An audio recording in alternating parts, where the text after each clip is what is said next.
4 PM news network में दोस्तों आपका स्वागत है। मैं हूं आपके साथ राशिद ज़हीर।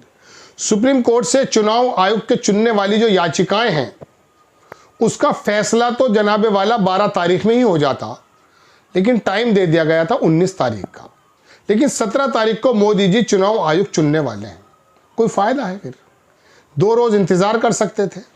ऐसा भी कुछ नहीं था कि राजीव कुमार अगर होते या उनका कार्यकाल 18 में ख़त्म हो रहा है तो 2 और भी इनके अधीनस्थ थे, संभाल सकते थे, कोई चुनाव भी सिर पे नहीं था।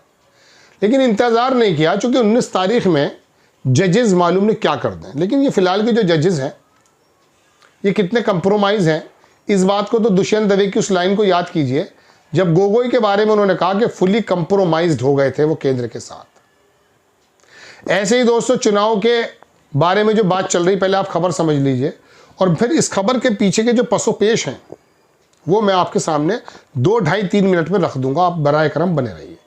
चुनाव आयुक्त की नियुक्ति को चुनौती देने वाली याचिकाओं पर सुप्रीम कोर्ट करेगा 19 फरवरी को सुनवाई। इसके अंदर यह है दोस्तों कि 2023 के 9 जनवरी सुप्रीम कोर्ट ने 2023 के कानून के तहत मुख्य चुनाव आयुक्त और चुनाव आयुक्तों की नियुक्ति की चुनौती देने वाली याचिकाओं पर सुनवाई करते हुए कहा था कि यह मामला कानून बनाने की विधायी शक्ति बनाम अदालत से तय होगा। पहले मैं आपको इस खबर को सुनाने से पहले एक भूमिका बांध देता हूं।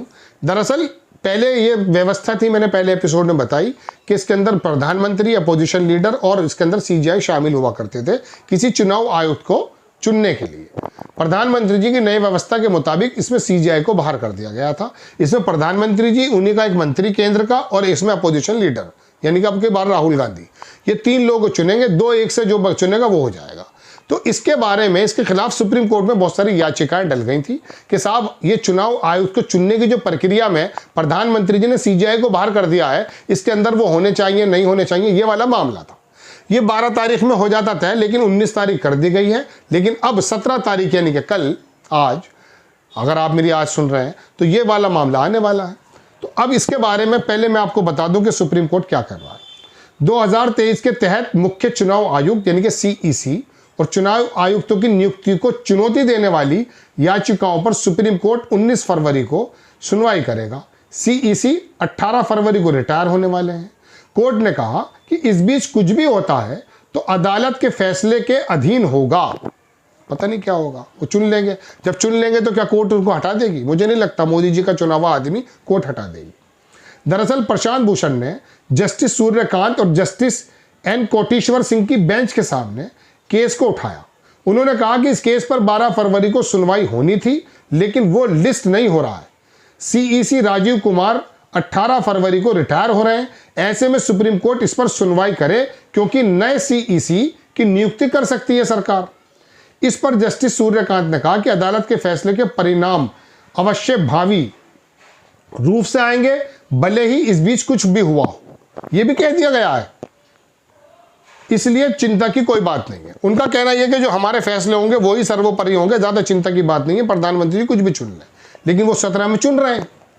9 जनवरी को सुप्रीम कोर्ट ने 2023 के तहत चुनाव आयुक्त और चुनाव आयुक्त की नियुक्ति को चुनौती देने वाली, ये वही बात दोबारा दोहरा रहा है एक बार, इसको छोड़ दीजिए। नीचे लिखता है कि हालांकि सुप्रीम कोर्ट ने मामले की सुनवाई 4 फरवरी तक टाल दी थी, फिर 12 फरवरी आई। याचिकाकर्ता गैर सरकारी संगठन एनजीओ की ओर से जस्टिस सूर्यकांत की पीठ को सूचित किया गया कि मौजूदा मुख्य चुनाव आयुक्त राजीव कुमार 18 फरवरी को रिटायर होने वाले हैं। अगर अदालत ने हस्तक्षेप नहीं किया तो नए कानून के तहत एक नया सीईसी नियुक्त किया जाएगा। वकील ने कहा कि अदालत ने 2 मार्च 23 को अपने फैसले में सीईसी और चुनाव आयुक्त की नियुक्ति के लिए प्रधानमंत्री, नेता प्रतिपक्ष, भारत के मुख्य न्यायाधीश को शामिल करते हुए एक पैनल का गठन किया था। लेकिन नए कानून के तहत चयन समिति में प्रधानमंत्री, एक कैबिनेट मंत्री और नेता प्रतिपक्ष या लोकसभा में सबसे बड़ा विरोधी दल का नेता शामिल होगा। ये प्रधानमंत्री जी ने व्यवस्था बना दी थी। उन्होंने मुख्य न्यायाधीश के चयन समिति से हटा दिया। पीठ ने मामले की अगली सुनवाई के लिए 4 फरवरी की तारीख तय करते हुए कहा था कि वो ये देखेगी कि किसकी राय सर्वोच्च है। ये पूरा का एक मसला है, ये मैं आपको बता दूं। 1 मिनट और लगेगा, बराए करम आप सुन लीजिएगा, बड़ी इंपॉर्टेंट चीजें हैं। चुनाव की पूरी बुनियाद इन्हीं लोगों पे डिपेंड है। ईमानदार व्यक्ति अगर आ गया तो राजीव कुमार की पोल खोल देगा। ईमानदार व्यक्ति अगर आ गया तो भविष्य में चुनाव फेयर हो जाएंगे। ईमानदार व्यक्ति अगर आ गया, मैं ही नहीं कह रहा पहले बेईमान थे, लोगों को आरोप है, ईमानदार व्यक्ति आ गया तो राजीव कुमार और सरकार के बीच की जो अगर कोई आरोप के मुताबिक बेईमानियां हुई उसको खोल देगा। लेकिन क्या ऐसा होने देंगे मोदी जी? ऐसा होने नहीं देंगे। राहुल गांधी अपोज जरूर करेंगे लेकिन ऐसा होने देंगे। अब इसके अंदर सुप्रीम कोर्ट का रोल है। 12 फरवरी में हालांकि हो सकता था काम, लेकिन 12 फरवरी से 19 फरवरी हो गई। और कोर्ट का ये वाला बात कि ये कोई जरूरी नहीं है कि कोई कुछ भी करता रहे, हमारा ही मामला सर्वोच्च होने वाला है। तो अब अगर प्रधानमंत्री जी चुन लेंगे तो क्या ऐसा होगा कि कोर्ट के अदालत के मुताबिक उसको चयन को दरकिनार कर दिया जाएगा? मुझे इसमें शक की गुंजाइश नजर आती है। मुझे लगता नहीं कि ऐसा हो। चुन लिया तो चुन लिया। महाराष्ट्र के अंदर चंद्रचूड़ ही तो थे जो सरकार गिरा दी गई चोरी से, डकैती से, मार के, बेईमानी से। तारीख पे तारीख करते गए, दूसरी सरकार भी बन गई, वो मसले खत्म हो गए। राहुल नार्वेकर ने जो खेल दिखाया, कभी गुस्सा कभी ठंडा, कभी गुस्सा कभी ठंडा होते हुए पता चला कि चंद्रचूड़ साहब वही काम करते रहे जो मोदी जी के मंशा के मुताबिक थे, ऐसा लोग कहते हैं। लेकिन दोस्तों फिर भी हमें उम्मीद सुप्रीम कोर्ट से, हाई कोर्ट से रहती है। वजह उसकी यह है कि जब कुछ अनियमितताएं सरकारें, प्रधानमंत्री, चीफ मिनिस्टर या जो भी विभाग हैं, अगर कह रहा हूँ अगर सरकश हो जाए तो हमारे संविधान ने हमें ताकत दी है कि हमारी कोर्ट्स उसको सही कर सकती हैं। कुछ मामलों को तो कर ही सकती हैं। अब अगर मिसाल के तौर पे ये चुन लेते हैं और वहाँ CJI ने आकर के कह दिया, वहाँ पर सूर्यकांत की जो बेंच है, ये हाई सुप्रीम कोर्ट के जजेस हैं, इन लोगों ने कहा कि नहीं, पहली की प्रक्रिया रखी जाएगी, CJI को शामिल किया जाएगा, उसमें सिन्हा साहब शामिल होंगे, तो उम्मीद ये की जा सकती है कि फैसला थोड़ा सा फेयर होगा चुनाव आयोग के चुनने का।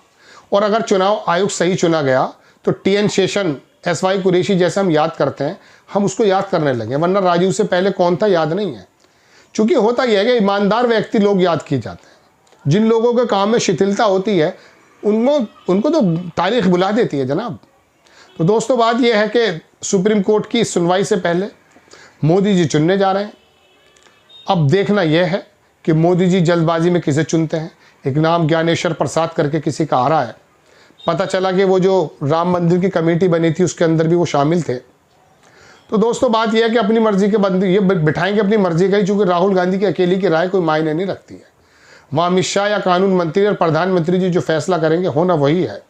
पिछली बार अधीर रंजन चौधरी ने आकर हंगामा तो काटा था, एक लिस्ट दे दी गई शॉर्ट लिस्ट की कि नाप लो। अब 24 घंटे का 48 घंटे का समय था।